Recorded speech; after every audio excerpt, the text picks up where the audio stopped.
Hey guys, welcome to another episode of the Fleekazoid podcast. Did you guys know that I'm on Patreon?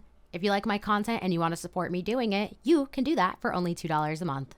Today's episode is going to be for my girls who deal with the unfortunate situation of blocking a man and then unblocking him, and potentially maybe even the dynamic where you do this in a cycle. And these cycles can go on for months. They could probably even take place over the course of 3 or 4 years, depending on your relationship with this individual. And I'm not here to beat you up today or say, oh my God, it's all your fault, or to make you feel bad.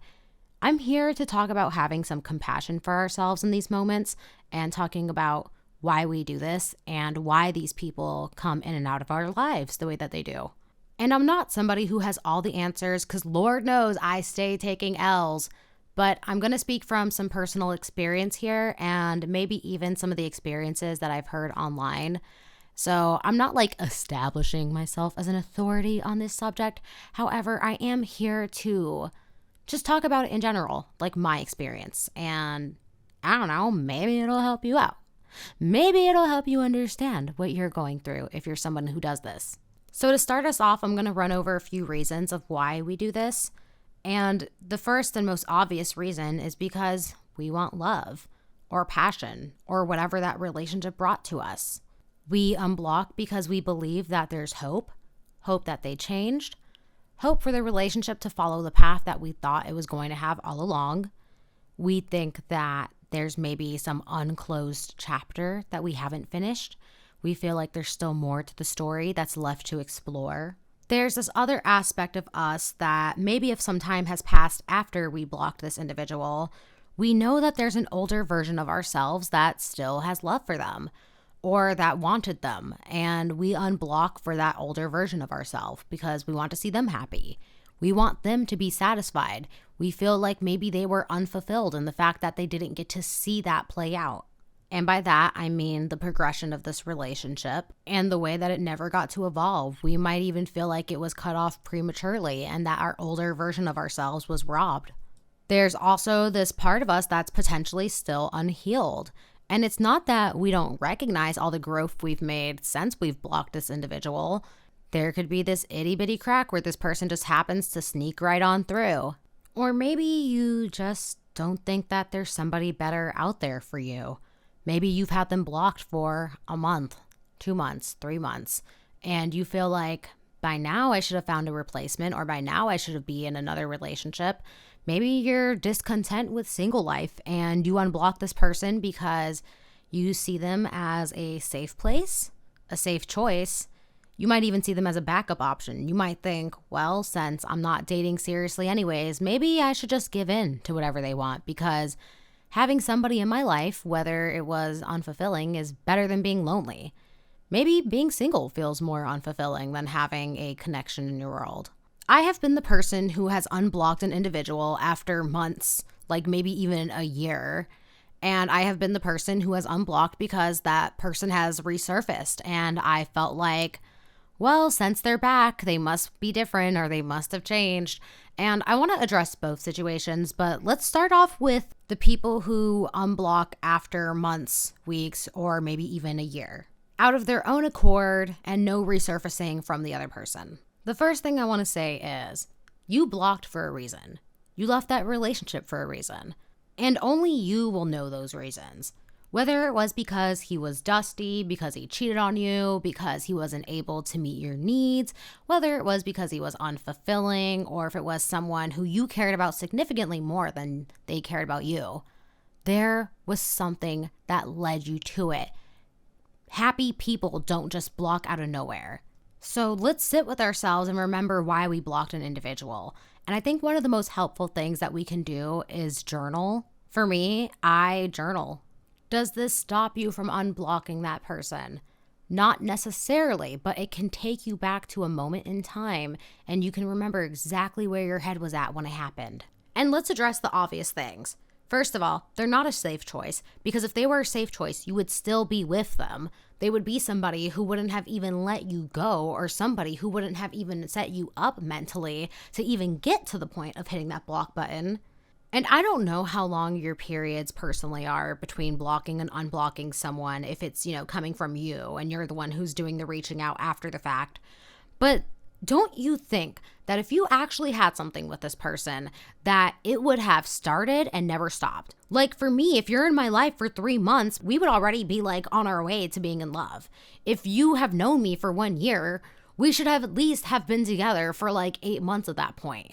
And a good man is going to be the one who knows that if it's over, it's over. He's not going to see you as a backup. He's not going to see you as a safe choice, because that whole backup and safe choice mentality goes both ways, in my opinion.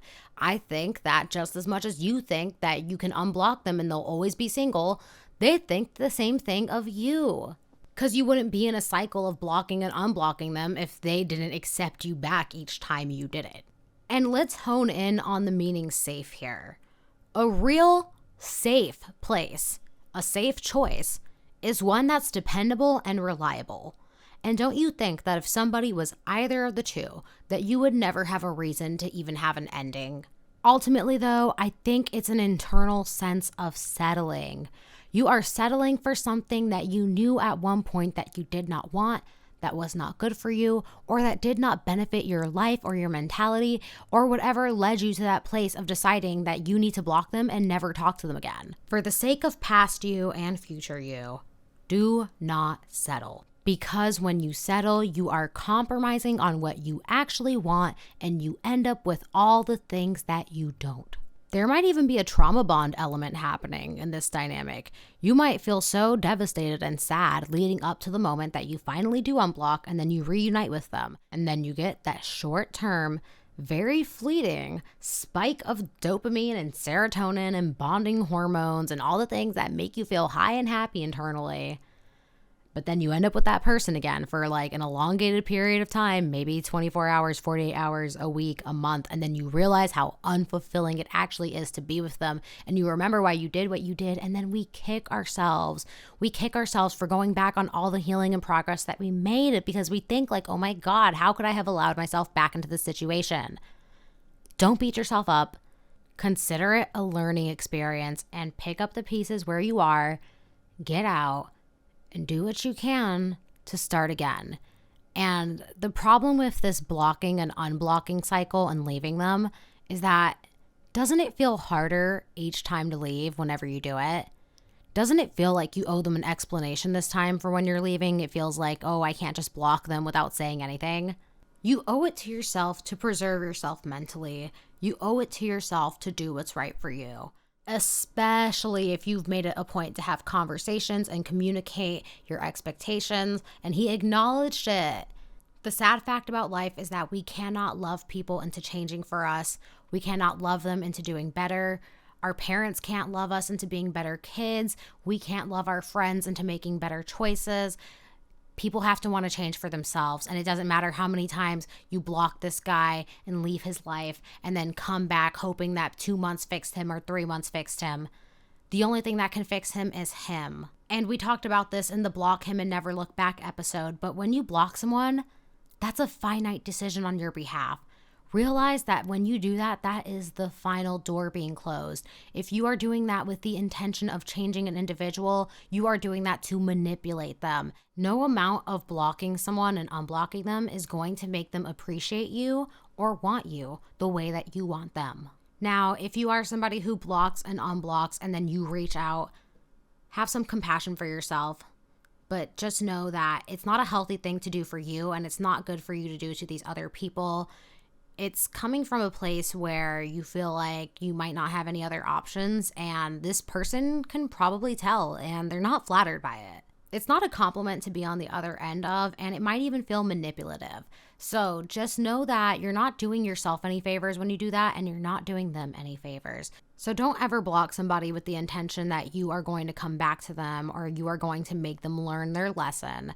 And if you are going to be someone who is going to end a relationship, make sure that you are doing it with absolute clarity. That means that if you haven't even fully formed a cohesive thought in your mind, but you have your body screaming at you intuitively, like chills, physical sickness, and maybe you can't put words to the thoughts, that's still enough of a reason. Like, you don't need a verbatim reason, but you just need to know that it's not working for you. And you need to log that down, and you need to look back at it when you finally do make the decision to end the relationship. And know that if that person was truly a safe place or truly was your best option, that you wouldn't feel like that. Good options don't make you feel bad. It doesn't matter if it looks good on paper or if you should be in a relationship at this age, or maybe you've been single for so long. Oh, it's so embarrassing to have a dry spell. Fuck all that shit. None of that matters. Do what's best for you. Do what feels right for you. You owe it to yourself. Don't do it for anybody else's approval but your own. And don't do anything to try to make yourself look like a good guy or a hero, because the only person that you have to be good for and the only person that you have to save is yourself. And when I say pick up the pieces and move on with your life, I mean, know that your gym routine's going to continue as normal. Know that you're still going to brush your teeth. You're still going to get out of bed when you need to get out of bed. Know that all the things that you have to do in a day, like your errands, are still going to be able to get done. And this person is no longer a motivating factor in your life. This person is not somebody that you have to sit around and wait for in order to make things happen for you. Like, hey, who knows? Maybe this person became a source of dopamine, and it was your reason to go to the gym, and it was your reason to take care of yourself. Realize that you should be doing these things for you. You don't need anybody else behind you to motivate you to do that. And just acknowledge all the growth that you've been through during the time that you had when they were blocked. Like, I bet your career improved. I bet your grades got better. I bet you and your friends became closer, so did your family. I bet you gained a support system during that time. At least I did. Like, for me, other people saw me hurting, or at least I was very vocal about how I was hurting, and they reached out to me and they wanted to be there for me. And look, like I said, don't do it for other people. But yeah, they're going to look down on you for going back to them. And they're going to think that you're disrespecting yourself. And honestly, it is kind of a sign of disrespect when you are going back to somebody who blatantly didn't treat you well, or who put you in a position where you felt like you had to literally block them for your own sanity and mental well-being. And usually what happens when we get back together with these people or we unblock them, these people distance themselves from us. But it's not because they hate us and like they don't want to be there for us. It's because it's genuinely so hard to watch somebody be a part of something that is harming them. Of course, there might be an element of them feeling like you're wasting their time, but it's mostly because they don't want to watch somebody continuously hurt themselves. And realistically, there comes a point when they have to ask themselves, is this a toxic person who enjoys engaging in dysfunction? And if that's the case, it's their right to say, hey, I don't want to be a part of dysfunction. So when they remove you from their world, I think it's fair, but it's not because they hate you. It's because they're trying to be healthy. And by you blocking someone and saying, hey, I'm moving forward with my life, that's a big step in your mental health. That's a big step in your well-being. And they don't want to be brought down personally by that experience. And I kind of have to agree with them. It's hard to be around somebody who actively does that. But it's even harder to be the person who is doing that. As somebody who is guilty of blocking and unblocking, I know that sometimes we just don't know that we're done until we are 100% done. But what I think happens in these windows of time when we're blocking and unblocking, whether it's months to years in between these gaps, we're telling ourselves that we can't find anybody better. And then maybe we get back with them and we realize, wow, I actually was significantly better off without them. And that's the thing, is that you do deserve better. I remember I had a situation where I specifically unblocked a guy routinely, like in the spurts of 4 months to 6 months to maybe even a year. And this went on for 4 years. Some of you guys know him as Lester from the YouTube Storytime. Yeah, that one's a while back. But I remember the last time I unblocked him was in 2020. I went out to go get dinner with him, or basically like appetizers and a drink. After that night ended, our reunion was so unsatisfying, and this man could not have a conversation in the way that I needed it to be had. And I remember just being like, no, I'm not going to go back to your place, but you have a good night. And I sat there and I thought with myself, if I was going to have something with this man, after 4 years, don't you think that it would have happened by now? And how stupid do I look running back to my friends being like, oh, hey, you guys, I hung out with Lester. And what happened? Oh, nothing. I think for me, my mental threshold had maxed out. But even by 1 year, I was telling myself, if this was a guy who was going to be my boyfriend, he'd be my boyfriend by now. I said the same thing at 2 years. I said the same thing at 3 years. And by the 4th year, it's like, okay, this is literally so stupid. And that's the point, is that this can go on for years. I say after 3 months, enough. Enough is enough. And even if they had the opportunity to be good to you and be with you once, that was their opportunity. They showed you who they were going to be.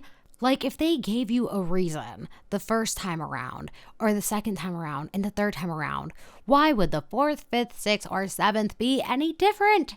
No, that's who they are. And they keep showing you that that's who they are. And if not, they get worse.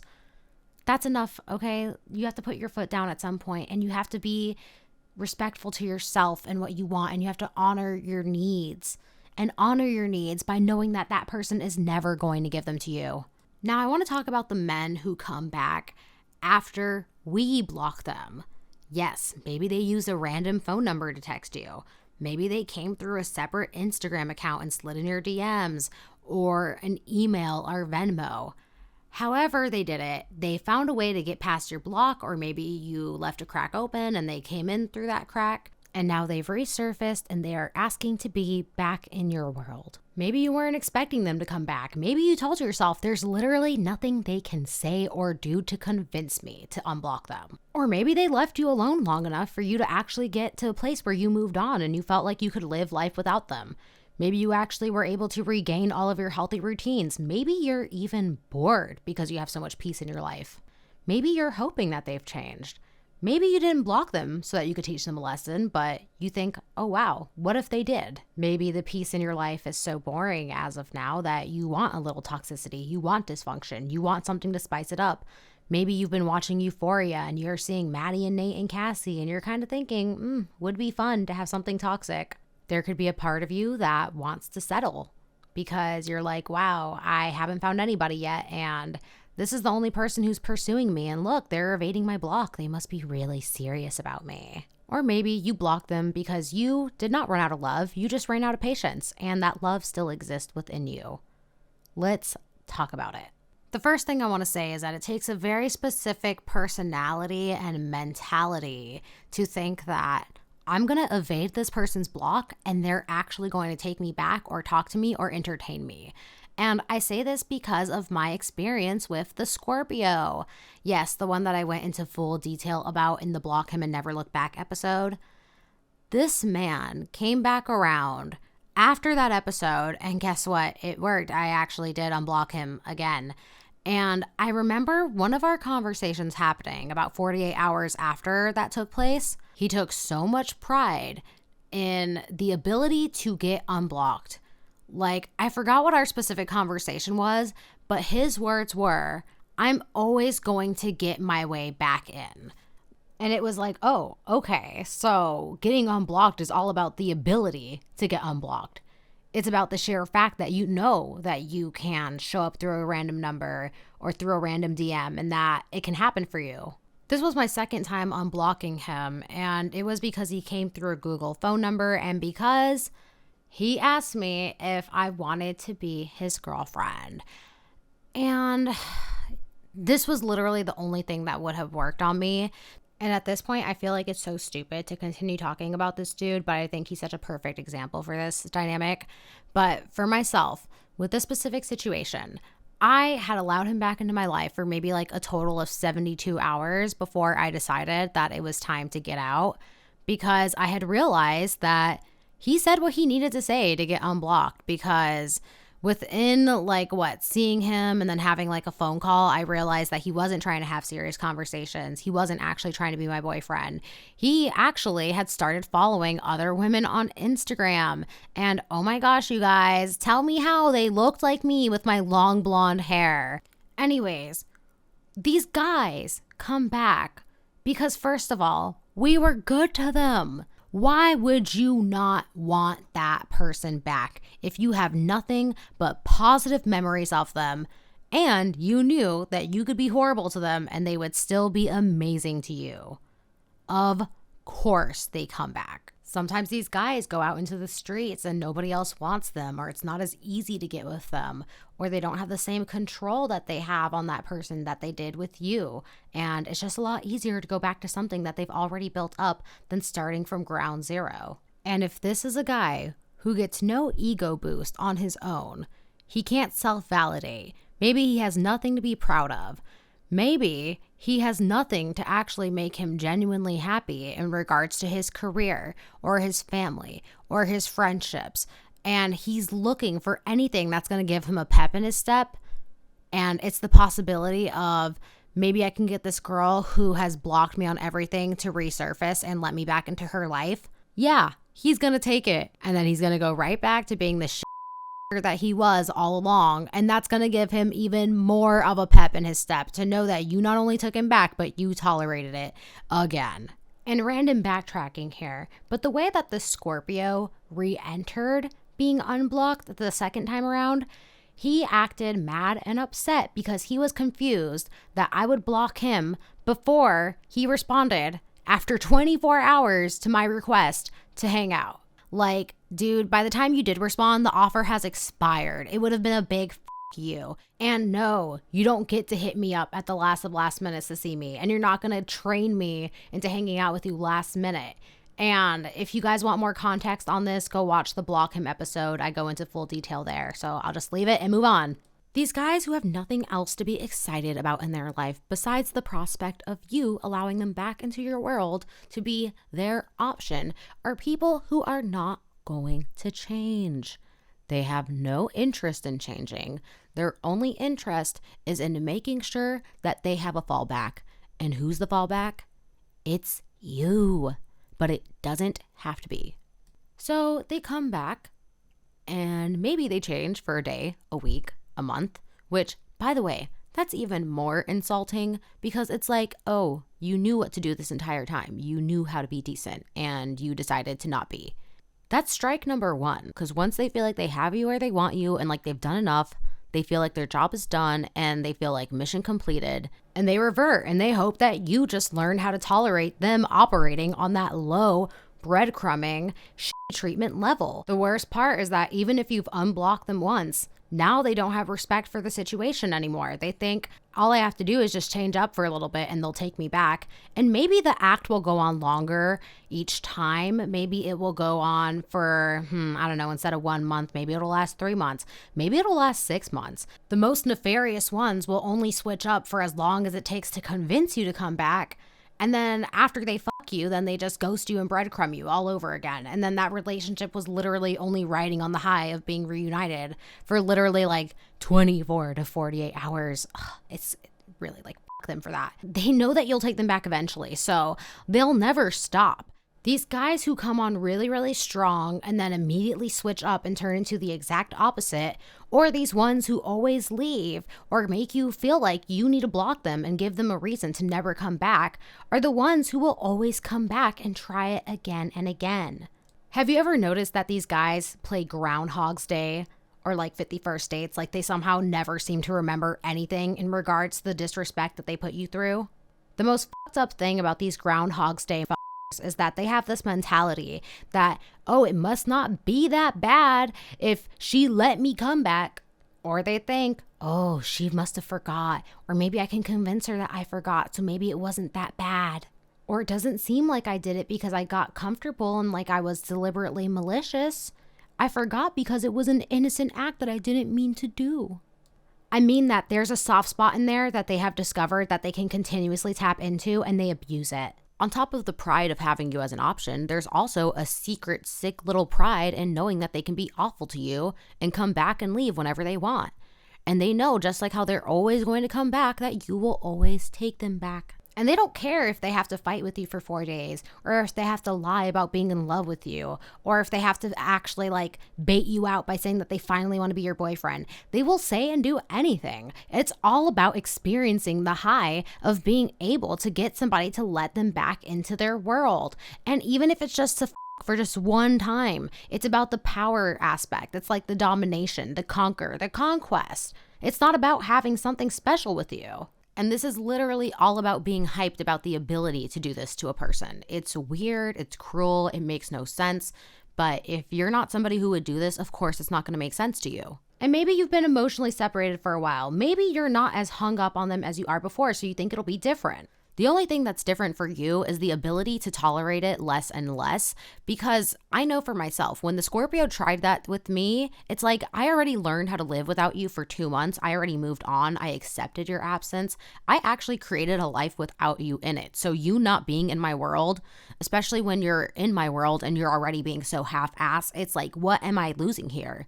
Nothing besides the potential. And the potential doesn't mean everyone has potential. In this scenario, though, just because it's easier for you to mentally separate from them, just because you don't really have a them to be separated from, you're now dealing with this aspect of, hey, it's done for good this time. Like, do I tell them or do I just hit the block button again? How do I go about this? If this is a person who's coming back on the same exact bullshit, doing the same exact things that pissed you off in the first place, and they know that they're not living up to your standards, and you've already had this conversation, and at this point you would be beating a dead horse trying to make them understand or trying to make them see the hurt that you've been through with them, save yourself the time, save yourself the energy. I went through this with the Scorpio. I actually tried to explain to him one last time why this wasn't going to be something that he can just pop back up and revive again if he evaded my blocks. And all he did was acted like he was cool with being on block this time. And then he tried to revive the relationship like a casual conversation once again.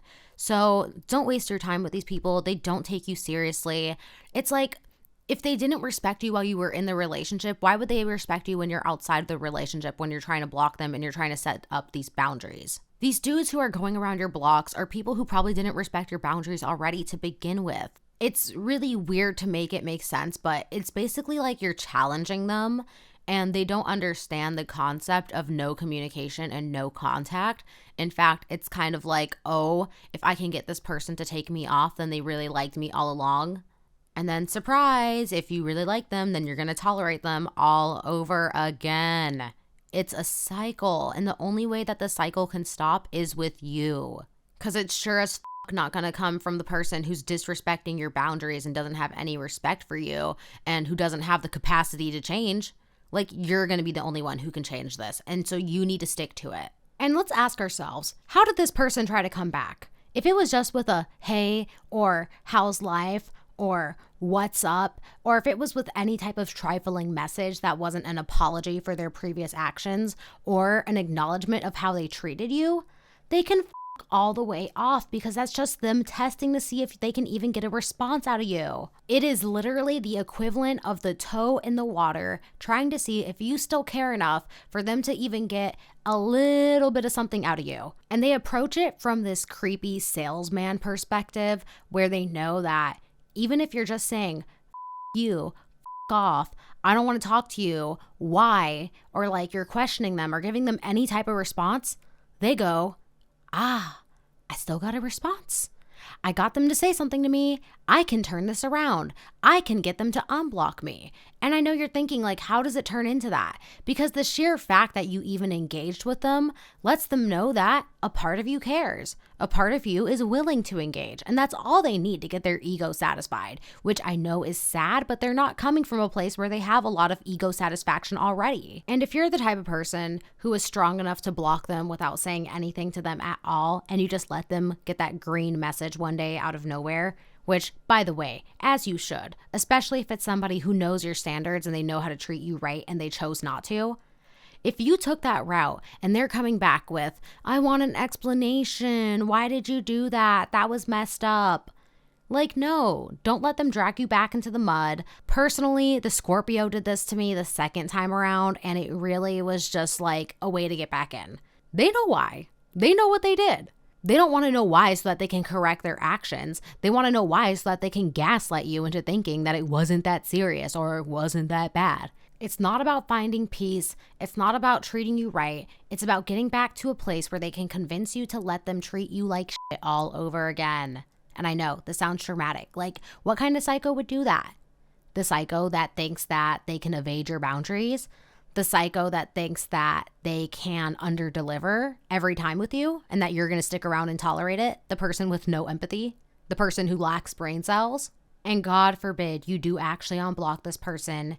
You believe that there's hope and change for a second time around, which, by the way, it's not your fault, because just like all the other reasons before, it's because you want love, it's because you care, it's because you believe in hope and you think that maybe they actually changed. then you have to re-break up with them all over again when you realize that they didn't change, because they didn't. And for me, I felt really bad because it was like this guy had asked for an explanation the last time around. So I felt like, oh, let me explain to him why he's getting blocked this time and why he should not be trying to evade my blocks in the future. That's an emotionally taxing conversation in and of itself. Even if it just happens over text, that's still going to consume a good 30 minutes to 1 hour of my day, which, by the way, that could be a killer gym session. That could be a walk at the park. That could be a motivating podcast. It does not need to be my 7th breakup with a dude. It's honestly so much easier to just block and never have the conversation. And it's also more empowering, especially when it's a trifling who came back and did the same thing that made you want to block him to begin with. These are people who already don't respect your boundaries. They didn't respect them in the relationship. They're not going to respect them outside of the relationship. These are also people who take satisfaction in the sheer act of being able to get blocked and being able to get unblocked. They take satisfaction in the win. It makes them feel like they've done something that they haven't been able to achieve before. And also, it's a person who does not have genuine intentions, especially if you catch them sliding up within 24 hours, 72, a week, a month. These are people who really didn't care about actually being good to you or having something with you. They just wanted to be able to say they got back with you. Just like how the average person can't understand the mentality of going on a spree of ending lives, you're not going to understand the mentality of somebody who does this. You have to remember they were put on block for a reason, especially if it's somebody who's coming back and acting the same. They're not going to change. If this is somebody who's narcissistic, the worst case scenario is that they feel like they own you. Like it doesn't matter how much time has gone on. They feel like they now have the right to come in and out. And these guys might not even want a serious relationship. So if they're doing it to you, they're probably doing it to others. And guess what? They can do this with you for years. I don't even mean 1 or 2. Like it could probably go on for 6 until they move across the country or they move out of the country. Unless you are somebody who is willing to settle for breadcrumbs and half-assed love and being their side piece and never being prioritized, this is not someone who wants to do right by you. And look, if you keep taking them back, we have to get down to the bottom of it. Why do you feel like you don't deserve better? Why do you feel like you can't do better? Have you actually allowed enough time to pass to see that your life has actually improved without this person? Because that's what happened to me. Like literally, they left my life for 1 month and suddenly I was actually able to focus and do all the stuff that I needed to do because my mental occupation wasn't wondering and dwelling on why I was being mistreated and why somebody wasn't loving me the way that I needed them to. You are severely underestimating the cognitive impact that mistreatment and emotional abuse, yes, abuse of your kindness, has on your day-to-day life if you think that taking them back isn't a big deal. The hardest part with being somebody who blocks them and knowing that you're done and that you're not dealing with this person anymore and that you're not expecting messages from them because you made it so that they can't message you is when you're dealing with like the Scorpio who thinks that they will find a way back by any means and that they will do it, whether you actually were expecting it or not. Because trust, that man was so awful to me, I thought that there was no way that this is going to be a person who actually wants to be a part of my life again. But them wanting to be a part of your life isn't the sentimental thing. Like I said, it comes from all these sick little weird reasons internally within their own head that we'll never be able to make sense of because we wouldn't personally do that. So on top of having that mental clarity of they can't talk to me anymore because I made it so that they can't talk to me, you have to also prepare yourself for the possibility that if this person comes back, and no, it's not a good thing, when they do, you have to stand strong and stand your ground and know exactly what took place the first time around, the second time around, or the third time around, or how many times you've been through this. You have to know that they're not going to change and you have to accept the reality that you're living in a cycle with them. Especially if this is somebody who's new to you in your world, like maybe you've known them for 1 month or 3 months, or maybe it's even like moving on to the point of 4 and 5. If this was somebody who wanted to be your boyfriend or who wanted to be serious with you or who actually had genuine intentions with you, trust, they wouldn't be in and out. You wouldn't be in this cycle. You would already be well on your way to being on your consecutive month of dating them. Now, I want to move it away from that conversation and I want to talk to the people who just need the compassion. Sometimes we get that desire to act on the immediate urge of missing this person. We think, oh, well, I'm not healed anyway, so I might as well just go back and be with them. Or maybe you think, well, I can't stop having this thought, so maybe I should act on it. No and no. Learning to live without a person means that even if you do get that thought, You have a clear vision of what your future is going to be like without them in it. You know that if this person were to re-enter your life right now, all they would cause is dysfunction and hurt and pain. They would destabilize you. Or you know that this is a person who can never love you to the depths that you love them. So you might even catch yourself on the verge of being this manipulative person, trying to coerce them or control them or make them care when you can't do that to other people. They either care or they don't. And the fact that they don't care is your cue to leave or to just separate yourself from the situation. Those emotions of feeling like we should act on missing somebody or maybe feeling like we want to return to the high that they give us can be really intense, and it can be really hard to reject and turn them off. And obviously saying don't act on it is a lot easier than not acting on it in the moment. But you have to realize that this person isn't someone who's good for you, because if this was someone who was good for you and someone who was safe and reliable and dependable, this relationship would have already been well on its way. You would probably be entering the next steps of it. You wouldn't be in a revolving door of on and off. And that whole thing is a pattern. If you're somebody who ended the relationship and you feel like, oh, well, maybe I pulled the trigger too fast. Maybe I just acted on that one thing that I shouldn't have acted on. Maybe I should have given it a chance. Now I can't find anybody else, or I'm having a really hard time finding someone else. First of all, that was probably you acting in your best instinct. In fact, if you were to come back, you would just get more reasons on top of the one that you decided to leave them for. It very rarely gets better once you see that one red flag. In fact, red flags are like cockroaches. Once you see one, the rest of them start piling out of the cracks in the corners, and you find more and more over time, and they don't go away. So if you are someone who left after the first red flag or after they started slipping up, good on you. Congratulations. You are one of God's strongest soldiers. And I'm not religious. I'm just making meme jokes. But unfortunately, at the end of the day, you guys, some of these things are things that you're going to have to experience for yourself. Personally, for myself, it was like after round number 2, 3, and 4, I had to ask myself, how many times do I need to go through this breakup? How many times do I need to heal and tell myself that I need to learn to live without this man? Or how many times am I going to kick myself? Each time it was a different type of pain. The breakup had me feeling stupid or mad at myself for a different variety of reasons, which, I mean, look, you're not stupid. You're hopeful. You're a person who wants love. You're this person who has belief for a better future. And those are beautiful qualities to have.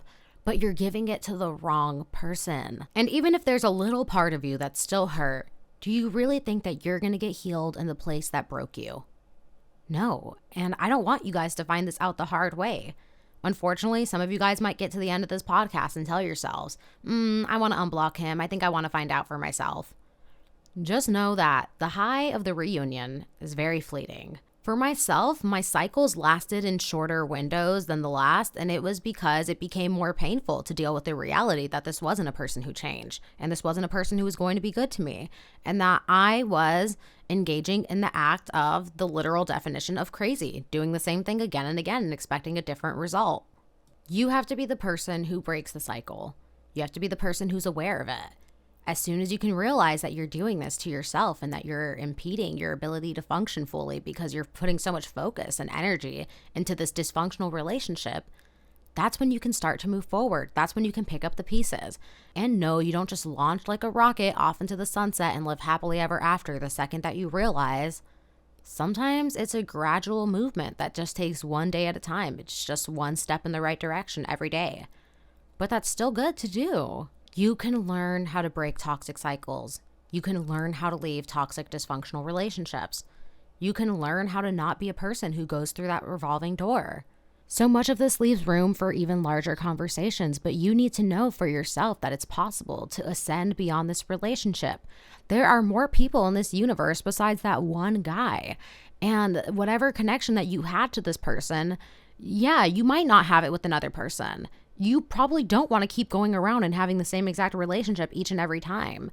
In fact, the part of the relationship that makes it feel so rewarding to you is probably the fact that it has been so bad to you, and that the parts of it that have been rewards have felt like moments of water in a desert. Like, finally, I got a drop. Like, that's probably what you're actually addicted to, not this actual person. And you might think that you're creating a space of love for yourself when you're allowing yourself to have love by taking this person in. But really, you're showing that person more love and compassion than you're showing yourself. by rejecting them and saying, no, you don't get a place in my life. No, you don't get round 3, round 4, round 5, or maybe round 7 or 8 for some of you guys. By denying them access into your life, you're saying, I love me more. I deserve more than this. And you know that's completely fair, and that's justifiable, and that doesn't make you evil, and it doesn't make you this bad person. In fact, it makes you a person who's capable of growth. It makes you a person who's moving on with their life, as you should be doing. Sometimes these battles are hard for us to fight by ourselves. You might need somebody else to reaffirm why you left that relationship. You might have to tell a friend, a family member. You might have to even share it with a coworker or maybe even a mentor. You might have to be like, hey, I need you to tell me why I left this relationship, or I need you to give me a good reminder. This is why I brought up the journaling thing earlier on in the podcast, because if you have a journal entry where you specifically told yourself, I'm blocking this person for this and this reason, and this is my recent experience with them, you're going to relive that hurt. Your mind's going to go back to that place of where you were when you wrote that, and it's going to be the reminder that you need. So with all of that being said, I'm going to end the podcast here. Have some compassion for yourself. Don't beat yourself up. Don't tell yourself it's because you subconsciously attract awful relationships because that's what you subconsciously like. No and no, that's bogus. You are capable of so much more than this cycle, and sometimes you just need a break. You just need to be alone, even though it feels like that's inconceivable. If you're somebody who's struggling with the idea of being alone and maybe you feel like that's a very unfulfilling way to live, go listen to my podcast episode, No Man Equals No Value. And if you're somebody who's dealing with the problematic issue of even blocking a man, like maybe you just need that motivation to reblock right now, I have the episode called Block Him and Never Look Back. These are my homework assignments to you. And I promise they're going to help. It's not just like, fluffy work. So thank you guys so much for listening to today's podcast. This one's going to go up on YouTube. If you guys want to leave any direct comments and feedback underneath it, I would love to see it. And if you're listening to me on Spotify, hello, give your girl a 5-star rating. Same thing with Apple. Give me a rating. 5 stars, preferably. And it really helps me out if you want to spread Fleeksy supremacy. Also, did you know that I'm on Patreon? For $2, you can support Fleeksy supremacy. And it would be very appreciated. I also post updates whenever I put up new content in there or when I do something nice for the community. So if you haven't already reblocked that guy, I hope you block the out of his. And if you're struggling with blocking him and keeping him on block, just know that it's possible. You can do it. Thank you so much for listening, and I hope you guys all have a great day. Bye.